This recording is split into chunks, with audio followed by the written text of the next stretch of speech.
This is Zettelcast, brought to you by readers, writers, thinkers, and teachers from LiLLiPub, along with our partners in thought, our Zettelkastens. In this show, we share discoveries that our Zettelkastens have shown us. There you go. And compare notes on how we're using this marvelous invention in our creative work. Thank you for joining us. All right, Brooke, do it again. All right. Episode 84, Refining the Ore. Welcome, one and all, to episode 84 of the Zettelcast.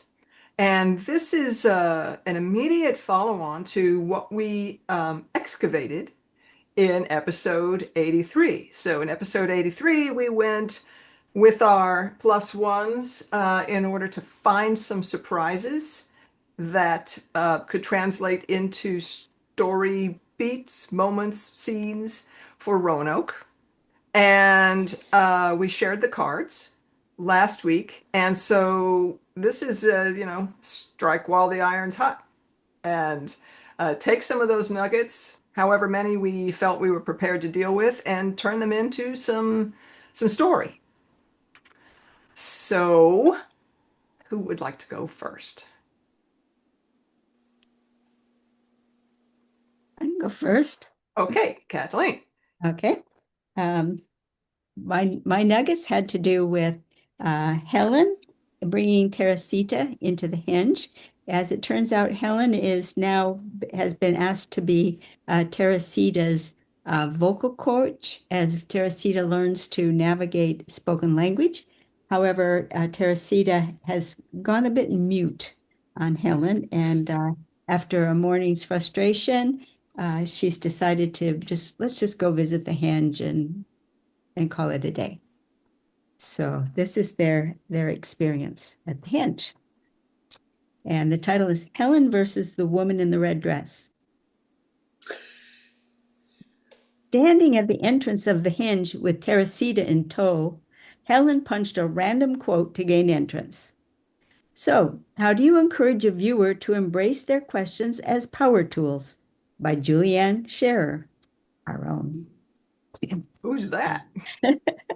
The quote penetrated the fog of Helen's mind, but instead of snapping her into the present, it took her to a ridiculous image of herself holding an oversized hand drill with no drill bit attached. Power tools? What? For building a new future I can't seem to construct? She thought of every frustrating avenue she had gone down trying to reestablish a life with meaningful dialogue with other connected human beings. And now, with a parody of parodies, I'm trying to give speech therapy to a mute misfit, she thought. It originally came to mind as mute retard, but she quickly censored her own thoughts. The chagrin finally did snap her into an acute awareness of her present circumstances. She put a warm smile on her face and beckoned Teresita to follow her into the hinge. Their journey seemed to be a path connecting various of the hinge's artifacts. The first was a black telephone with a circular dial containing holes into which one could insert a finger to move the ring a preset distance. A handset rested in a cradle connected to the base by a sturdy but flexible cable. Helen didn't bother to read the text that accompanied the artifact. She knew what a telephone was. Her grandmother had one. She delightedly explained the object to Teresita, who paid close attention but said nothing. The second artifact was likewise a familiar art object for Helen, who had grown up on planet Earth. But the third stumped her. The title was The Woman in the Red Dress, the Attention Economy and Contrariety with the Curiosity Economy. The artifact itself was a photo of just that, a woman dressed in red against a backdrop of several men dressed in black. Helen took a stab at explaining this to Teresita, but found herself doing little more than describing the picture they could both plainly see. Teresita listened politely, but with an expression that struck Helen as skepticism. What? Was all she managed to say. Teresita remained quiet for a moment, but with that way people have of keeping the floor without saying anything. Then she spoke, and it was Helen who was listening with attention. It can sometimes be like this. If many things are the same, they can be like one thing. Then, after a short time, people can think like this. I see this thing. It is not good. It is not bad. I want to see some other thing. Now there is some other thing. It feels good to see this other thing. People can see this other thing for some time. This is called attention. People do not think something because of this. They see. They do not think. It can sometimes be like this. People can see something not like other things. They can think, I want to know how this came to be not the same as these other things. This is called curiosity. They see, they think. Both see. This is their concordance. Only one thinks. This is their contrariety. I do not know the word economy. I get it, Helen exclaimed. Teresita's face lit up in response. It's like one is stimulating and the other is mind numbing. Mind numbing? Oh, how am I going to explain mind numbing? That will be a bear. But as her brain started working on the challenge, Helen suddenly realized that she felt overjoyed. She could see that she had her work cut out for her, but this was what she had longed for, that marvelous back and forth communication filled with the potential for surprise. Then she had a real chuckle. She flashed back to the image of that power tool, that drill she had pictured herself holding as they entered the henge. She was going to need that drill to drill down to the bare bones meaning of the words she used so thoughtlessly. And she also wondered what she stood to gain in the process.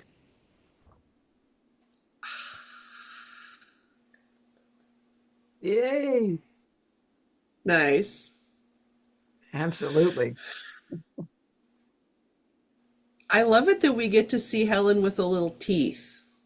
Like, Yeah. just Helen is capable of all of the things that all of the characters are capable of, and it's just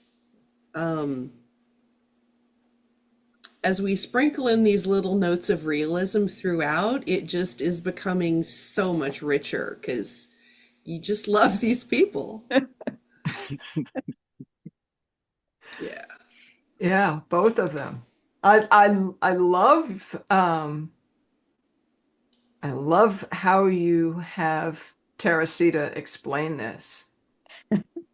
It's using natural semantic meta language, and Anna Verzbinska is the leading advocate for that. She's in her 90s now, but she's a linguistics professor, and it confines itself to a tight set of words that exists without needing definition in virtually every language on planet Earth. So I figured that would be a good place to start for Teresita. And Yeah. there's a little bit of a backstory here in that it's going to turn out that um, she's had several conversations now with Bala, who's teaching her the Lullian logic system. That's how she happened to know concordance and contrariety. Oh, But nice. Okay. it's She didn't just like yeah, it, blossom like it out of is nowhere. Yeah. not yet disclosed as to how she knew those words, but didn't know economy. Yeah. So there's a little Nice. mystery there. Yeah. Oh, Well, that I just can felt go. lovely. Yeah. You ready to? There's some gap in there because now I've got some holes where I've got story cards, but the story hasn't been written. So I got to Yeah. fill in the blanks. Yeah. Well, I mean, I think we're going to have that from now on as we share Roanoke. Yeah. In setting up this challenge, it one of the things I think we all are starting to worry about is well, is what I'm talking about a spoiler? Yeah. Yeah. Possibly, yeah. And Mhm. possibly we shared spoilers last week. It's quite possible that we did that with all 9 people who have watched it so far. Yeah, and that's But okay. it's an interesting challenge to say, well, okay, it may be a spoiler, but it's probably got to be set up. Yeah. Yeah. Yeah. Yeah. So one Yeah. of the things I wanted to do with mine with Helen is show her using a lot of things like drill down. This is going to be a bear. She uses all of these catchphrases constantly, Yeah, and Yeah. so she's going to have her work cut out to to really examine what these things mean and how can she express them to Teresita in language Teresita is comfortable with. yeah, yeah. That's great. Well, Victoria, you sounded like you were making noises of readiness to rock and roll. I can go. Well, since Kathleen gave us an update on characters that we know, I thought I would take a whack at introducing a new character per our discoveries from last week.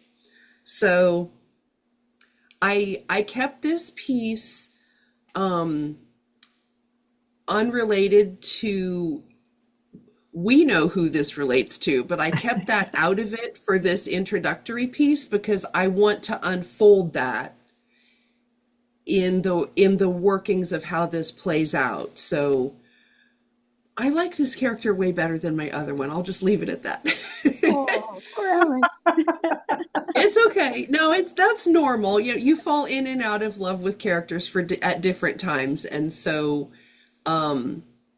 this the way that I hear this character in my head sounds more like the tone of a Roanokean, if that makes sense. So where Alex is an outsider, I get that and I can make sense of it, and it's okay, but this gives me a chance to write from the other side of the fence, which I feel like I have grown much more accustomed to the world. So this is a fun experiment to see where she leads. So this is called Connecting, and it's written from the card that I shared in last week's episode, which I had completely forgotten about. It was lost in collection pool Wilma land. And it pointed to this person who was hearing this noise, who attributed it to a time bomb, but there really wasn't any more context than that. And I just had a few little notes. So I did upload my card and this piece. But it's called Connecting. The ticking was so faint, it could be her imagination. Or maybe she willed it to keep her company, a tiny bug clacking its mandibles in a language she could not understand. No, it was real, really real, getting louder. She began to count the clacks to focus, but her mind kept taking the scenic route. Noodling doodles filled up her own noodle as images flashed by her thought train windows. This used to be easy. Or at least it used to be, but some part still was. She began to build a thought ladder to climb back to lucidity. My name is Margaret. Margs. Am I? The doodles played with her continuity again. Time bomb! There had been a time bomb. Something blew in the black. Then derailment. Silence at first. A ghostly shimmer, but then just ever-present stillness. A quiet that rushed in and out until one day the doodles began to fill the spaces. Was this madness? Was it memory? And where was that damn connection? She began to count the clacks, built the ladder. My name is Margaret. Margs. I am in a bed. I am alive. I am awake. My toes wiggle. My breath fills me up. Waves of ocean. The breath washes in and out, and then the clacking. Also a wave, coming, going. It isn't a sound. It breaks on the rocks of consciousness. And it's coming from within. It's here. My name is Eyes Wide Open.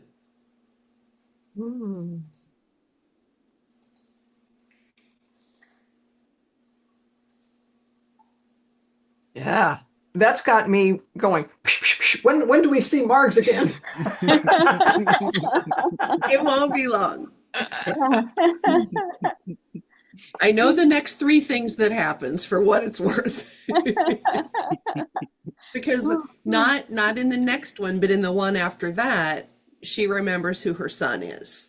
But we need to have an offline confab about the timeline so that I get some of those pieces right in terms of ages and time. So we'll talk about that privately. Yeah, okay.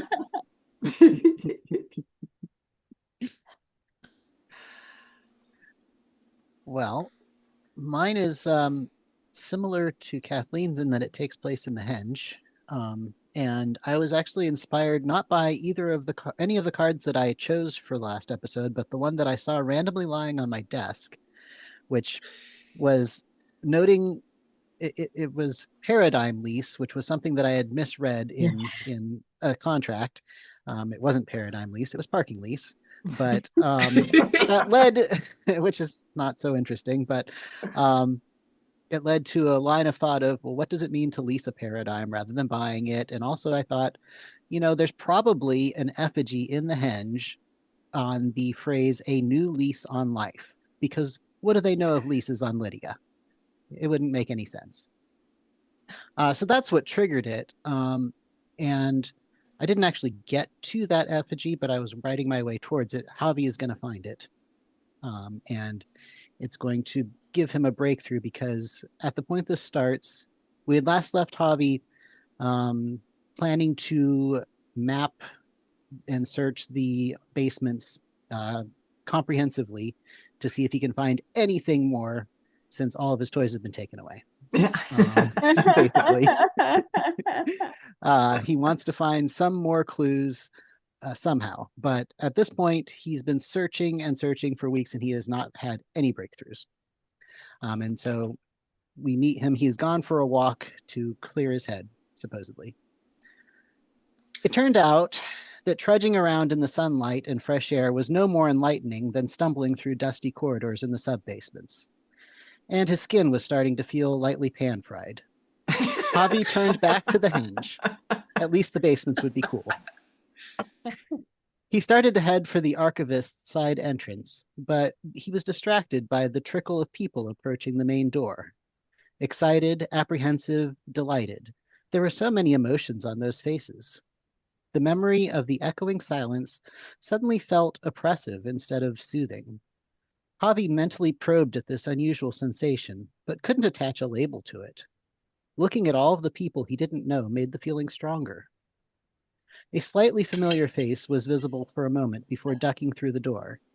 The name floated up from the depths of his mind. Jenna Whitman.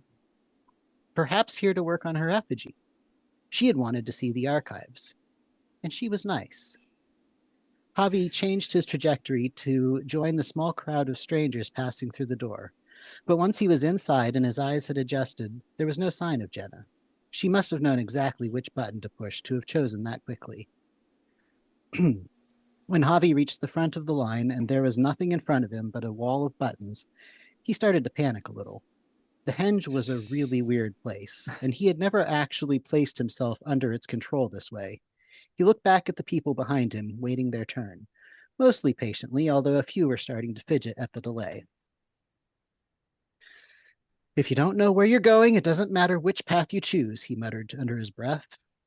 His uncle used to say that to him as a warning, but right now it felt like a lifeline. He turned back to the wall and hit a button at random, not even bothering to read the inscription. The doors opened, and he stepped away from the crowd gratefully. Oh, poor Javi. I need to write that on a post-it note and stick it on my computer. If you don't know where you're going, it doesn't matter what you choose. Yeah. And So does also that every book I've ever written.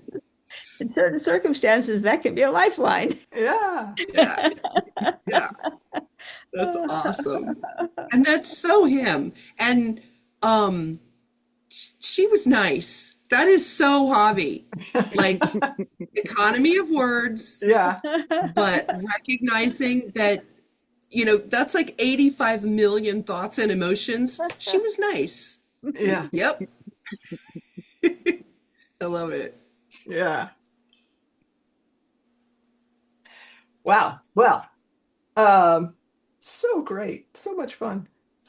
Um, the little story that I am going to share here has to do with what I mentioned last week as Jenna's try-fail cycle with her effigy. So this is taking place in the henge as well. And um, at some point, I will have written the connective tissue that establishes the fact that a certain guy named Fugly is Jenna's advisor for her effigy. I have already established from advice that um, Angie Weir, the henge weirdo, um, took great pains to make clear to Jenna she's going to need an advisor.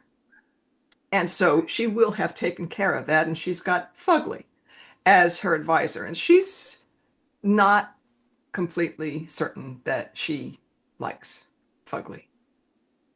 So, Classic.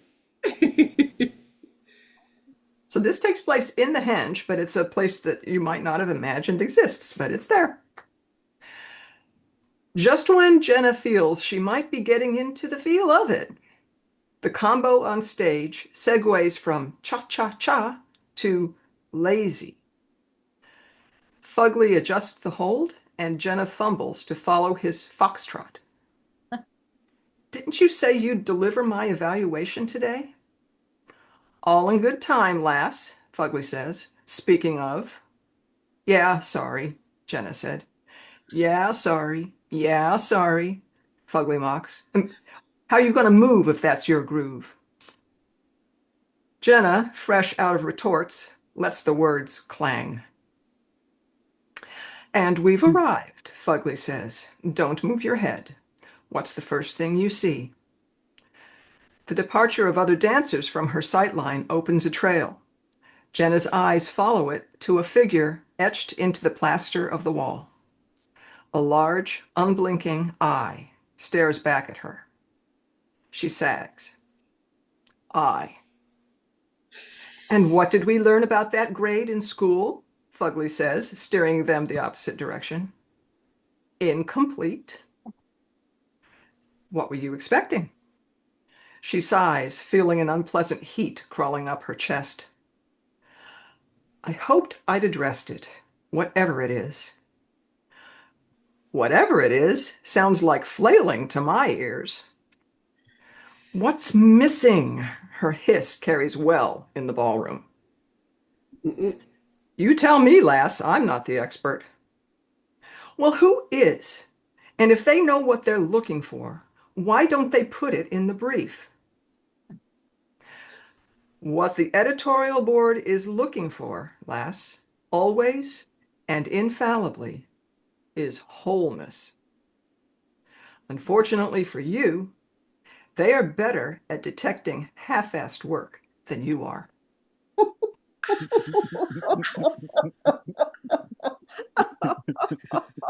I think I had that advisor.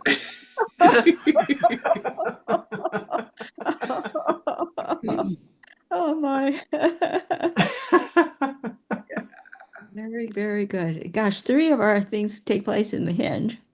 Yeah, And and they each have commonalities. Mel's and mine both selected a quote at random, Mhm. and yours and Helen's both had half-assed work. She didn't even bother to read the inscription that went with the telephone. yeah, I know what that is. Yep. Yeah. Well, and that brings me to a question, which I don't think it's not allowed, but maybe I'll ask it in code. Okay. Given given what we know about my new character, would it be consistent with the world logic if the place that she is either within or somehow henge adjacent, given that she's lost that thing? Yeah. Okay. Yeah. That's kind of what I thought. It seemed to me that she would end up there rather than elsewhere. Yeah. There are many possible definitions of henge adjacency. Ah, I'll Yeah. just put it that way. Yeah. Yeah. yeah. Cool. That's what I thought. Yeah. Is the vein itself hinge adjacent? In an interesting way. So the vein and the hinge are both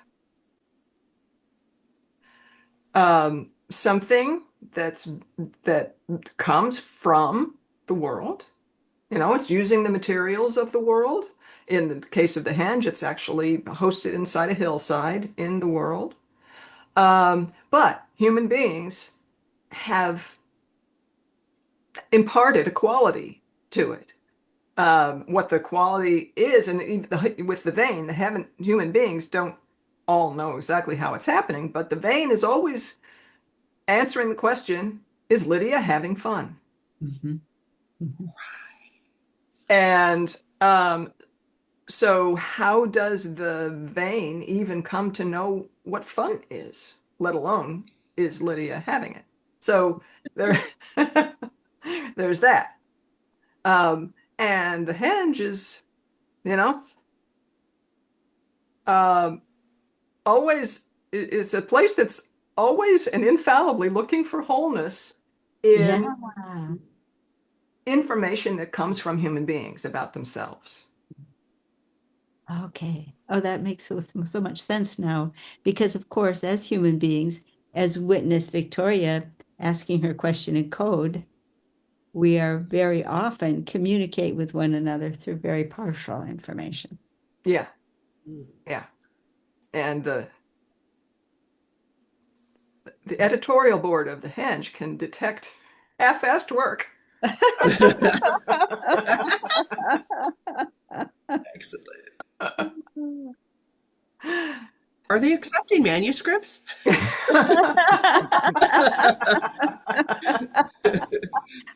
Just asking for a friend. I'm asking for Mel.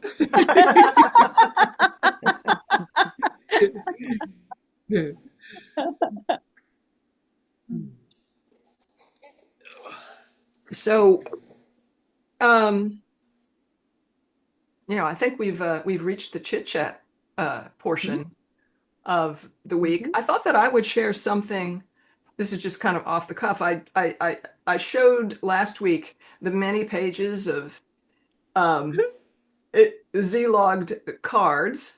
Is still in that state, but what I have done, because it's something like 200 cards Ooh. to try to fit into some shape, and I had, at least because I have addresses for them, they are um, they are indexed or potentially indexed by theme. Mhm. So some of them have to do with the link, some of them have to do with the henge, her effigy, all of that stuff. But where does it go in the story? Yeah. And I don't. So it was very daunting to even figure that out. So I've been doing a divide and conquer thing, and I use my plot box, but and my plot box is totally based on Victoria's system, which is inspired by Derek Murphy's plot dot. But instead of going for all of the, however many it is, 24 points or 32 Mhm. points or however many it is, 32. 32, Yeah. I just chose the big acts. And Right. I took all of those cards and I said, these are the ones that belong in Act One, Act Two, Act Three, Act Four, so I can get a sense of how they're spacing. And then I have gone through each of them and at least ordered them among themselves. Yeah. So they each have a kind of an order. And then I had already started some of the more minor plot points in there. Some of the things that I've written already are in there. But now it's more of a matter of starting to starting to find where they slot in rather than knowing from the outset. And it's really fun because actually going through that process is helping me figure out a little bit more of the overriding architecture of Yeah. the Jenna timeline. Uh-huh. Yeah. So yeah, so keep on carrying through with that, and I bounce between very card heavy, not writing anything for a while, to I got to write something now, and then that's all I Yeah. can do. And I have That's learned from awesome. looking at my writing that at least a third of the content when I sit down and write a story is going to create new cards. Right.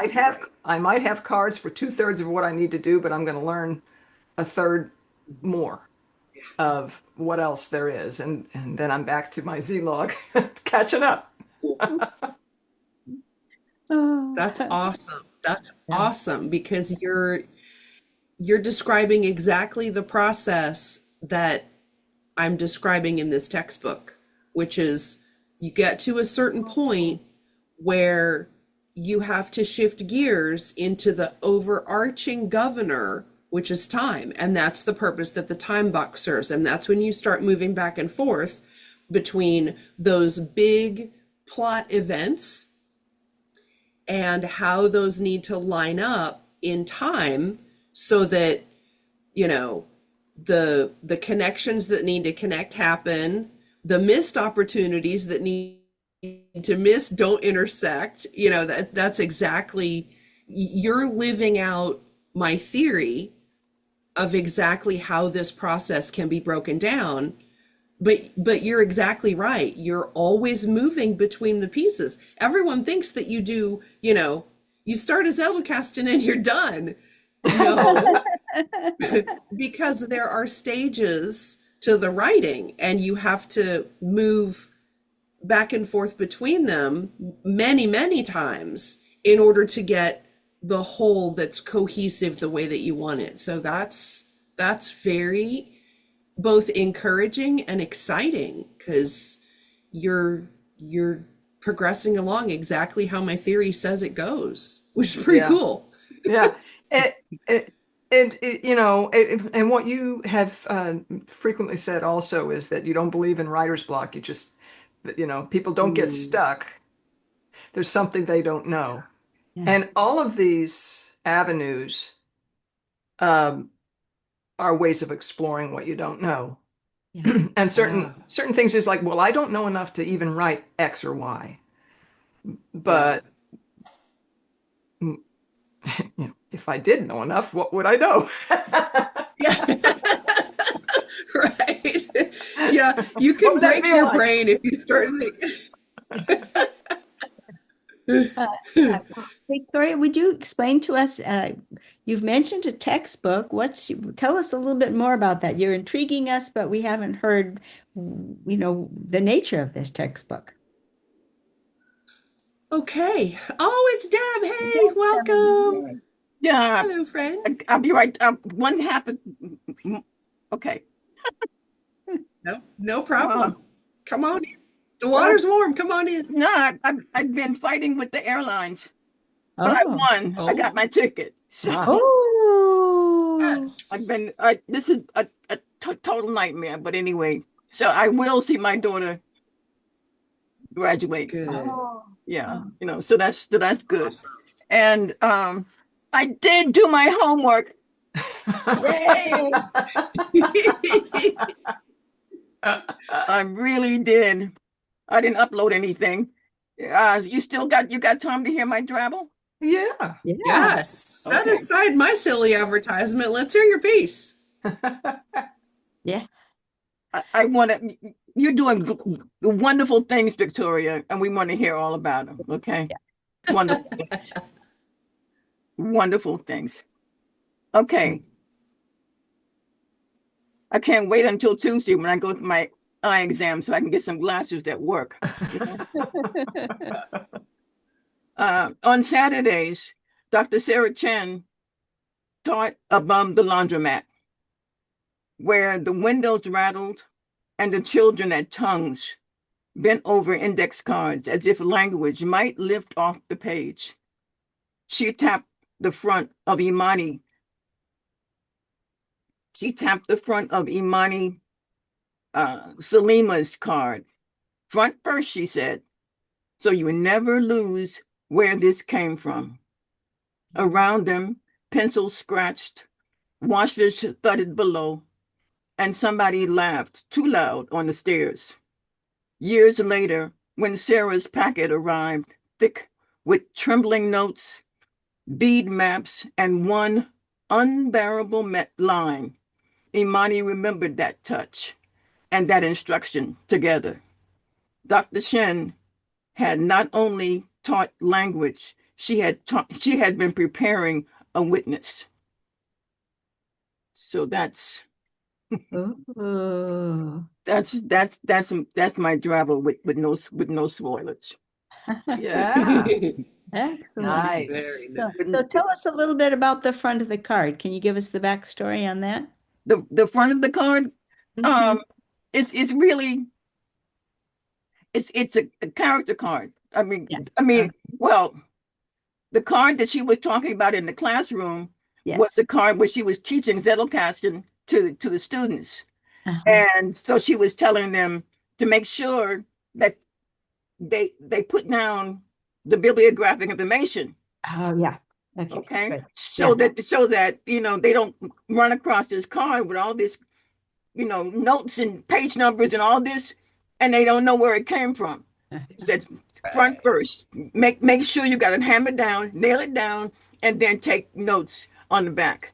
That's what that was about. Oh, okay. Oh, filling out a bib card. Yeah. Yeah. Oh, Yeah. wonderful. Yeah.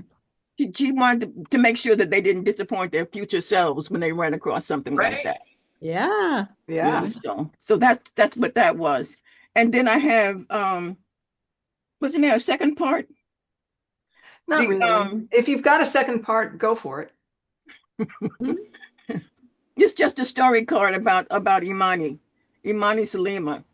She's the bridge between, can I say this? Yeah, she's the bridge between what happened last time in the last story and what happens after she comes back home. After having been traumatized to her hilts, to her hilts. And so it's got her name, and then the story function. You want me to read these Sure. information I have? Okay. So the story function is a former Tongues student. The name of the school in Queens is called Tongues, right? Okay, the language school. Former Tongues student who became the Plato/speaker bridge for Sarah Chen, the one who receives, preserves, and eventually tells the truth of Sarah's Lydia rupture. And watch your matters. Sarah's discovery may be too devastating for Sarah to narrate clearly at first. Imani becomes the secondary bearer, the one who accepts the packet and does not look away. And the surprising turn, Sarah did not only teach language without knowing it, she was preparing a witness. And the core tension, how do you tell the truth of a teacher's shattering without shrinking it, sanctifying it, or betraying it? That's right. Oh, And the wow. possible seed is the packet arrived. The packet has all her notes and stuff in it, all of Sarah's notes and stuff in it that she was going through, and the first throws and putting herself back together, and sentence fragments and all these things. Okay, that's in, and maps. So possible scene seed. The packet arrives. Imani reads the line because it's on the front of the packet. I'm watching you, Kathleen. That's what I was doing. I was looking right at you. Anyway, on the front of the packet it says, we were not merely incomplete. We were wrong. Mm. And so that's the character, the story character card. Uh-huh. Yeah. Oh. My Well, homework. I did it. yeah, and we have a fun hinge on the word incomplete. Yeah, we do. Oh, you do? Yeah. Okay. Yeah. We were noting earlier, Deb, that each one of our stories has a hinge to somebody else's story. They're all interconnected. Yeah, this is where things start to really just go Yeah. like the lottery balls in the thing. Wow. That's right. Okay. Yeah, we are in the popcorn popper. Well, so glad that you resolved your obstacle so that you could Yeah. join us and share that. That is fantastic. Thank you. Victoria, do you want to Yeah. circle back, as they say, and Yeah. finish I your thought on your can. text? So it all started with Zettelkasten for fiction writers, which is the introductory primer guide for how to start building out your notebox to serve your fiction writing. Well, it ended up at 533 pages, and so a whole lot got taken out, which is kind of funny, but it did. About six honking chapters got taken out at the insistence of my very sweet editorial team, who have big claws but bigger hearts. They assured me all of those things could be used later. So as I started listening to the feedback from my students and people who bought my book, I started having author calls with people that subscribed to my monthly newsletter and really listening to where they were in their process and what they needed. And I discovered very quickly that of the first 13 people that I spoke with, not a single one of them knew what day their story started on or when it ended. They hadn't gotten far enough into the writing process to even know that they needed to know, where does your story happen in time and what does that mean? Well, as luck would have it, that's a big part of the chunk of the stuff that was taken out of my book. So I thought, well, because there's a lot of things that require sort of hands-on explaining, like I can show you in my notebox or I can show you in my novel, it made sense to do it as a multimedia course. So the textbook is obviously the textbook that goes alongside. It'll be the same size, but probably hardcover, so it'll go nicely with this book. And it leads you through the exercise of how to build a time box, which is an addition to your existing Zettelkasten and plot box. The time box is the governing piece that helps you take all of those things and start to really line them up in a detailed way so that you know where your characters are, where the story is, and how it needs to unfold. And then you can make decisions pretty easily about, do I want to reveal this piece of information in a flashback, or do I want it to be in the regular linear narrative? So you can really start getting into the weeds and tinkering with how you let the reader experience the story. So that is the Timebox Tools course. My best guess, based on the very lengthy editorial feedback that I'm getting, is it's probably going to be 6 weeks, because there's a lot of stuff on the back end for making the course ready that has to happen. But I mean, we're moving along as fast as we can go and knocking it out. So it's at 72 pages right now. My guess is the book will be around 150 pages. And then it will have a bank of videos that go along with it when I need to actually show you something and talk to you. So that's the timeline tools, or excuse me, Timebox tools. Oh, very good. Fabulous. Very excited. Yep. Wow, you And just where knocking might them out. Yeah, I know. and where might people go if they want to hear more about such projects that are bubbling up from our Good community? question. Come to LiLLiPub.org. It's where we hang out when we're not here in YouTube land. LiLLiPub.org. It's still the best value on planet Earth for writing education. You cannot believe. Could you imagine trying to go to college for $8 a month? You want your degree in writing, or do you want something better than your degree in writing? Come to Right. LiLLiPub.org. We're having fun there, more and more. Victoria's book has brought in a whole fresh group of people who have really sparked Wow. something very alive. And LiLLiPub just finished just completed its second year anniversary, correct? Yep. Yeah, we're here for 2 years now and growing and developing and just becoming, before we are going to easily be the premier writing community on the internet. I mean, it's just shaping up to the point where there's just nothing like it out there. But it, you know, it will grow as you come join us. Yeah. Consider that. Yes. All right. Well, thank you all. And we'll see you next week. Bye-bye. Bye.